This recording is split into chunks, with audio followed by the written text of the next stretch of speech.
और सभी बच्चे बढ़िया हो? चलिए, बढ़िया ही रहने चाहिए।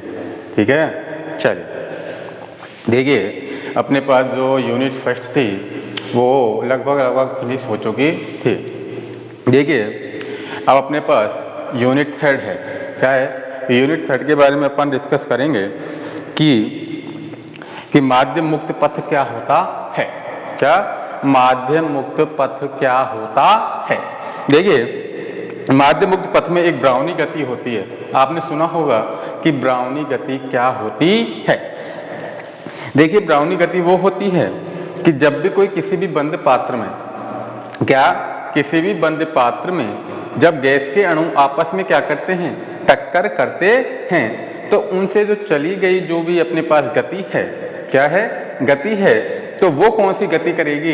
ब्राउनी गति करेगी। क्लियर?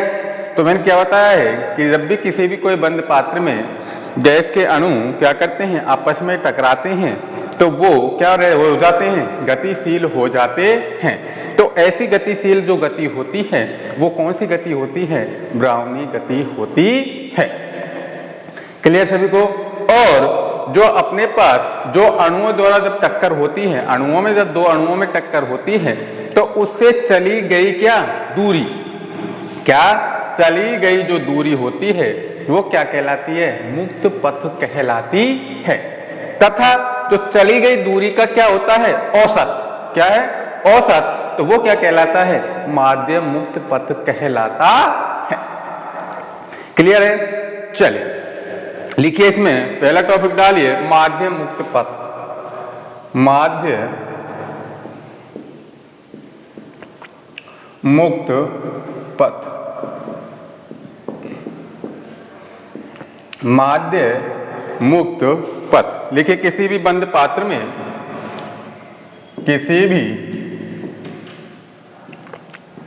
किसी भी बंद पात्र में गैस के अणु किसी भी बंद पात्र में गैस के अणु लगातार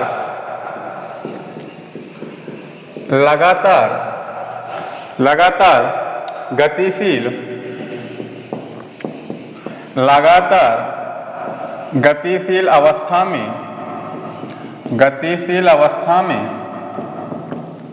होते हैं। गतिशील अवस्था में होते हैं। अपनी गति के दौरान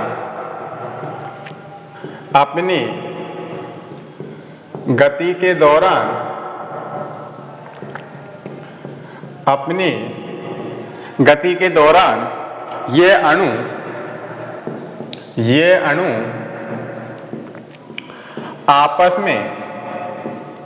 आपस में टकराते हैं। अपनी गति के दौरान ये अणु आपस में टकराते हैं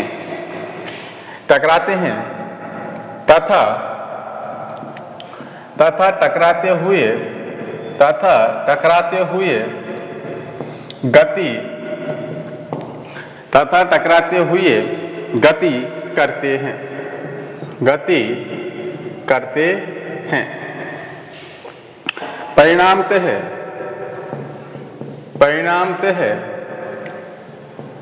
इनकी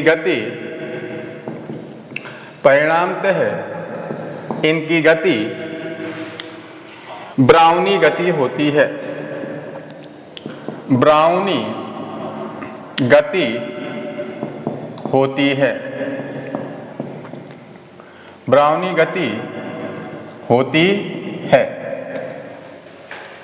जैसा कि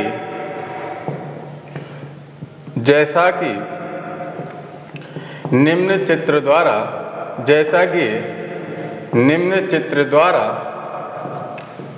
प्रदर्शित है।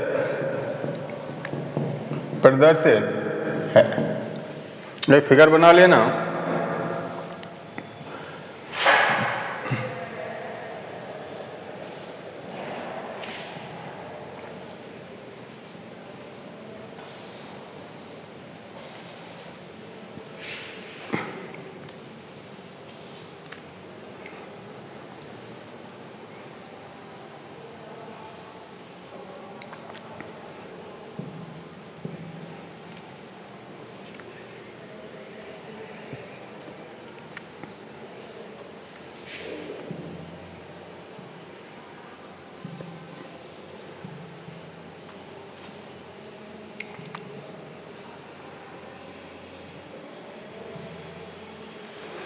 ये फिगर बना लें।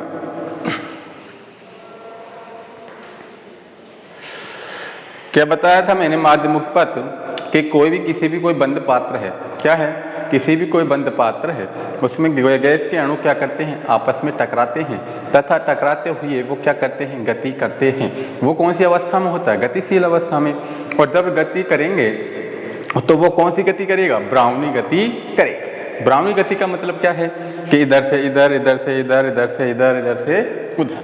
क्लियर। आपस में क्या करते हैं, टकराते हुए क्या करते हैं, गति करते हैं। और वो कौन सी गति करते हैं, ब्राउनी गति करते हैं। क्लियर सभी को, नोट डाउन करिए।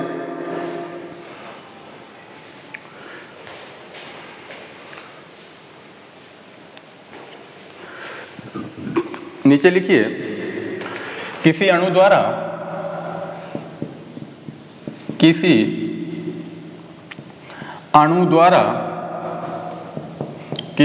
द्वारा दो लगातार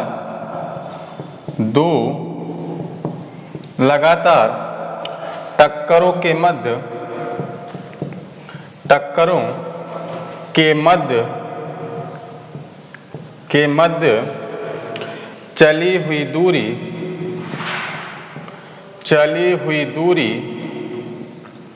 चली हुई दूरी मुक्त पथ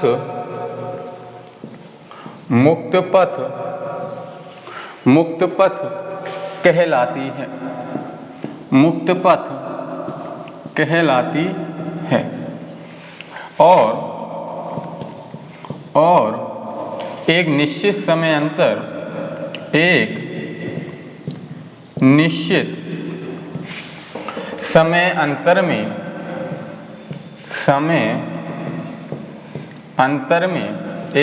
समय अंतर में इन पथों का औसत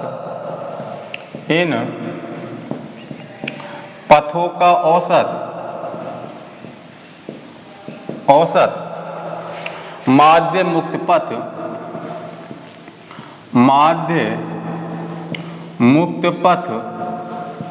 कहलाता है। माध्य मुक्त पथ कहलाता है।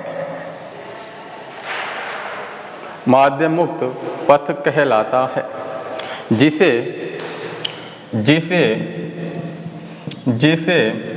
लैम्डा द्वारा व्यक्त किया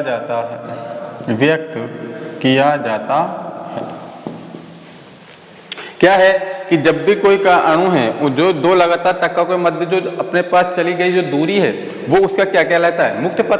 और मुक्त पथ जब कहलाएगा तो एक निश्चित समय अंतराल में इन पथों का जो औसत आएगा, क्या आएगा, औसत आएगा, तो उस औसत को अपन क्या बोल देते हैं, माध्य मुक्त पथ कह देते हैं। क्लियर है सभी को। और जिसे अपन किससे व्यक्त करते हैं, लैम्डा से। तो हमारे पास जो माध्य मुक्त पथ होता है, लैम्डा बराबर होता है, वो क्या हो जाएगा कि टी समय में जो अणु हैं उनके टक्करों में चली गई दूरी बटे और टी समय में टक्करों की संख्या। क्या कहेंगे कि माध्य मुक्त पथ लैम्डा बराबर टी समय में अणुओं द्वारा चली गई दूरी बटे टी समय में टक्करों की संख्या। क्लियर है सभी को। चलिए नोट करिए इसको।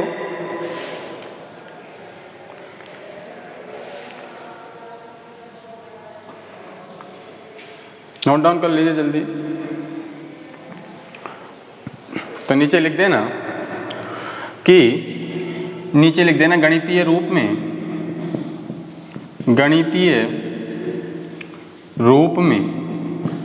गणितीय रूप में लैम्डा बराबर क्या हो जाएगा, लैम्डा बराबर टी समय में अणु द्वारा चली कुल दूरी बटे क्या हो जाएगा, टी समय में टक्करों की संख्या।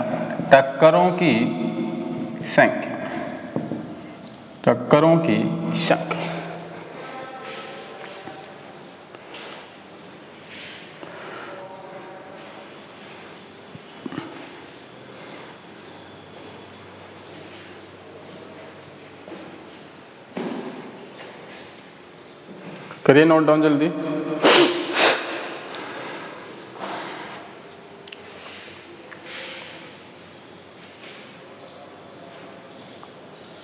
कर लिया होगा ऊपर से तो चलिए।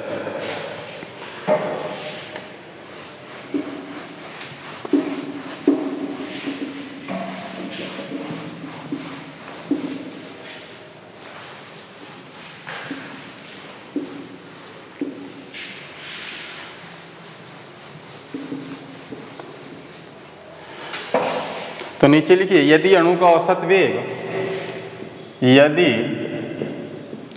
अणु का औसत वेग, औसत वेग v बार हो तो, v बार हो तो लैम्डा बराबर क्या हो जाएगा, v बार t अपॉन n, v बार into t upon n। v बार तो क्या हो गया, अणु का औसत वेग, t क्या हो गया, समय, और n क्या हो गया, जो t समय में जो अपने पास टक्करों की संख्या होती है उसको अपन किससे डिनोट करते हैं, कैपिटल N से। कैपिटल N बराबर क्या हो गया कि जो t समय में जो अपने पास टक्करों की जो कुल संख्या होगी वो क्या होती है, n। क्लियर। यदि हमारे पास अणु का औसत वेग v बार है तो उस स्थिति में माध्य मुक्त पथ क्या होता है, v बार into T upon n। Clear सभी को। चलिए नीचे लिखिए, जहां n लिख देना, जहां n t समय में टक्करों की संख्या, t समय में टक्करों की संख्या है, t समय में टक्करों की संख्या है। नीचे लिखिए, माध्य मुक्त पथ का मान ज्ञात करने के लिए, माध्य मुक्त पथ का मान ज्ञात करने के लिए माध्य मुक्त पथ का मान ज्ञात करने के लिए हम गैस के सभी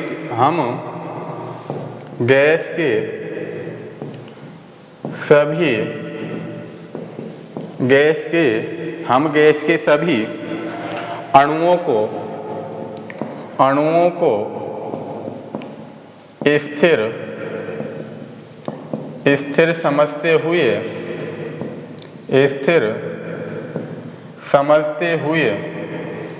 स्थिर समझते हुए केवल एक अणु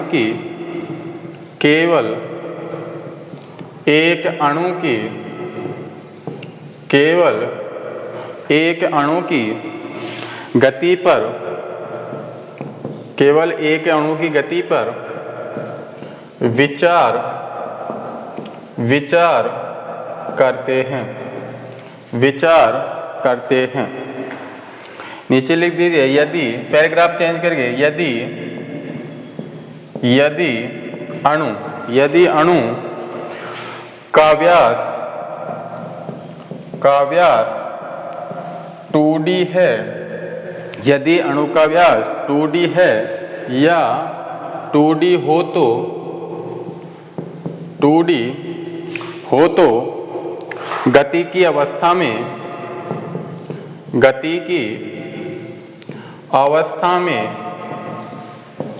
यह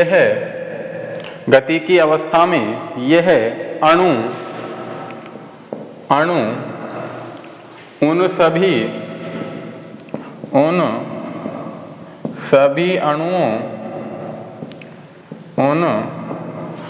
सभी अणुओं से टक्कर करेगा, तो सभी अणुओं के टक्कर करेगा। नीचे लिख दीजिए,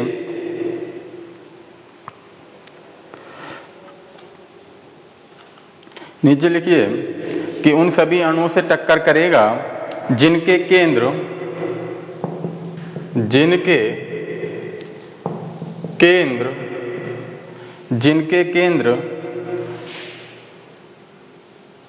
चित्र में दिखाए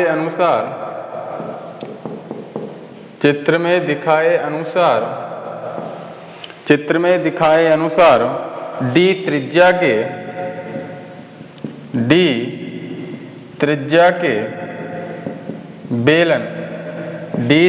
के बेलन के पृष्ठ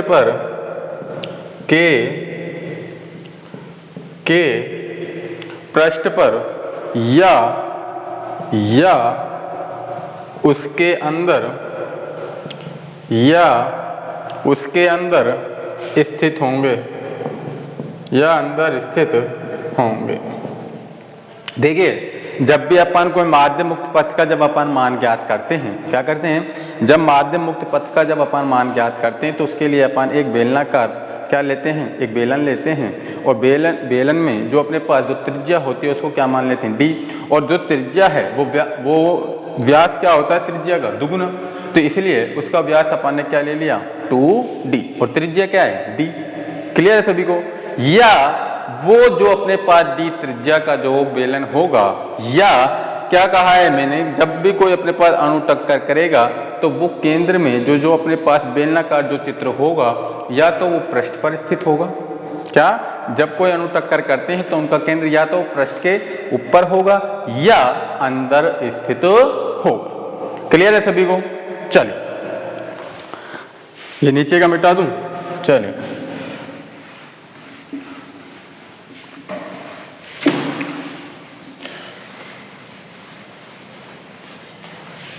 ये तुमने पिछली की क्लासों में पढ़ा होगा कि माध्य मुक्त क्या होता है, मुक्त पथ क्या होता है। क्लियर। चलिए इसके लिए फिगर बना लेना यहाँ पे।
लिख देना OA बराबर OB बराबर D, OA बराबर OB बराबर D।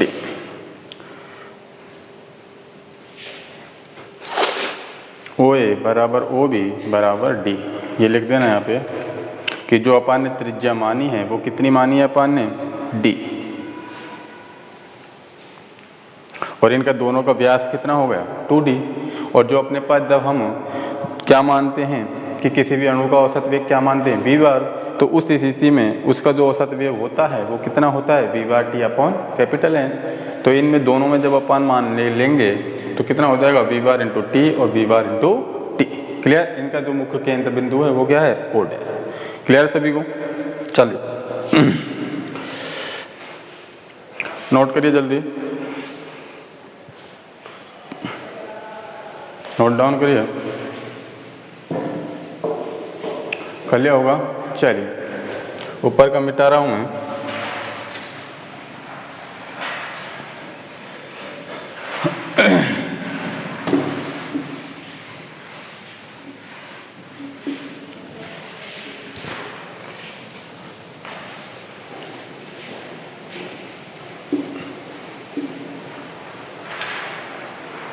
लिखिए इसमें, यदि अणु औसत चाल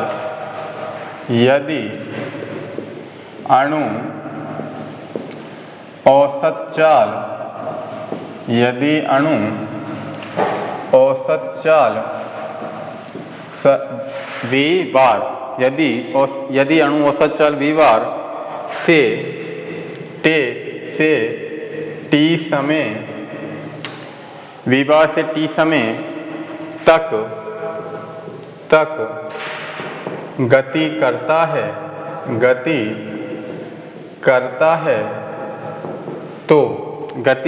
है, तो अणु द्वारा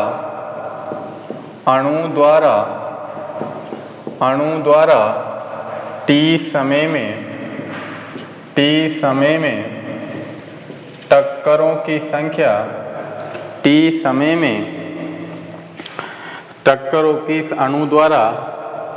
अणु द्वारा टक्करों की संख्या लिखना, टी समय में नहीं, अणु द्वारा टक्करों की संख्या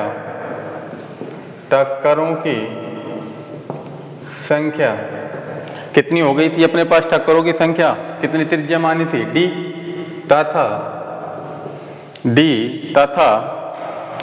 तथा v बार इंटू टी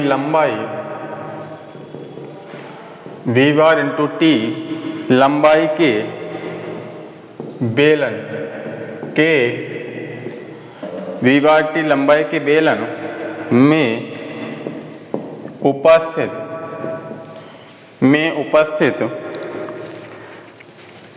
कुल अणुओं की संख्या,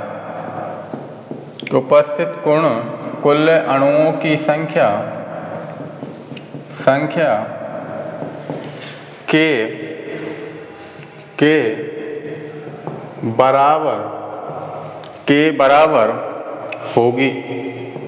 बराबर होगी। क्या बताया है कि यदि अणु औसत चाल v बार से t समय तक गति करता है तो अणु द्वारा टक्करों की संख्या कितनी हो जाएगी? d, तथा जो v बार इंटू लंबाई के बेलन में उपस्थित कुल अणुओं की संख्या के क्या होती है? बराबर होती है। क्या? जब औसत चाल v बार से t समय तक क्या कर रहा है?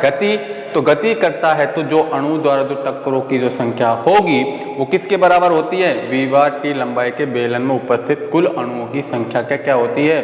बराबर होती है। क्लियर है? चलिए, तो अपने पास यहां लिख देना, माना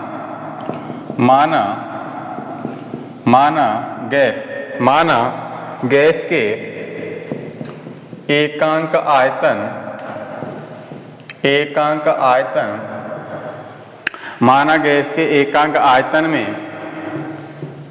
में अणुओं की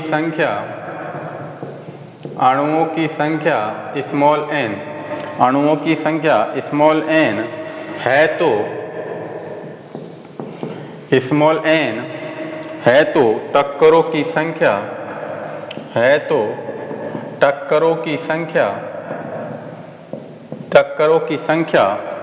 n बराबर क्या होगी? बताइए मेरे को कि जो अपने पास टक्करों की जो कुल संख्या होगी और अणुओं की संख्या क्या मानी है? n, तो n बराबर कितना हो जाएगा?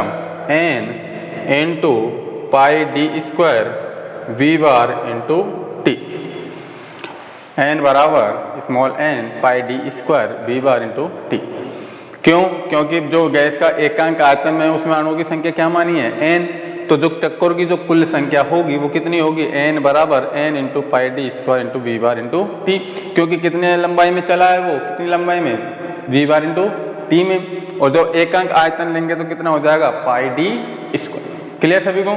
चलिए, तो नीचे लिख देना, क्योंकि लैम्डा बराबर क्या होता है? v बार टी अपॉन कैपिटल N। होता है नहीं होता? अब इसमें अपन n का मान रख देंगे तो लैम्डा बराबर कितना आ जाएगा अपने पास? v बार into T upon n pi d square v बार इंटू टी। v बार से v बार, t से t, तो लैम्डा बराबर कितना आ जाएगा? 1 upon n pi d square, तो लैम्डा बराबर कितना आ गया? 1 upon n pi d square. Clear सभी को? नोट डाउन करिए जल्दी, n पाई डी स्क्वायर।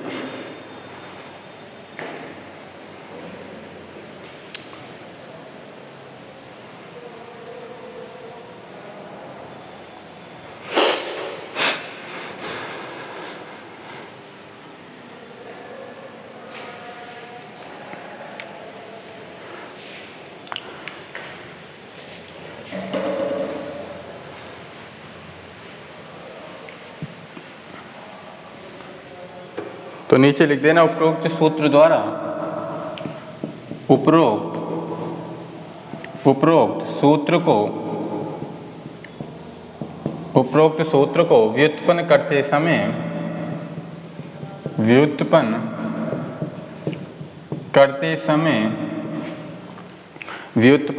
समय यह माना गया था कि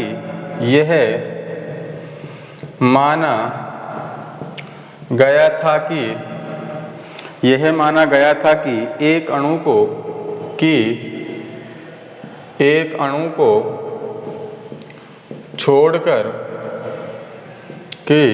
अणु को छोड़कर सभी अणु स्थिर अवस्था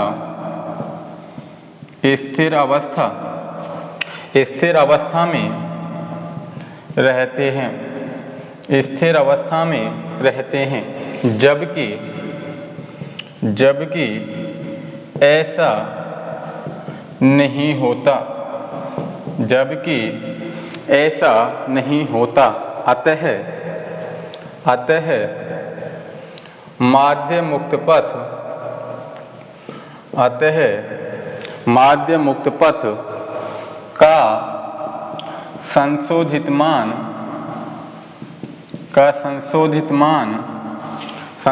मान निम्न सूत्र द्वारा दिया जाता है। तो वो सूत्र कितना है? लैम्डा बराबर 1/√2 पाई एन डी स्क्वायर, √2 पाई एन डी स्क्वायर। इसका इक्वेशन नंबर फर्स्ट 1/√2 पाई एन डी स्क्वायर।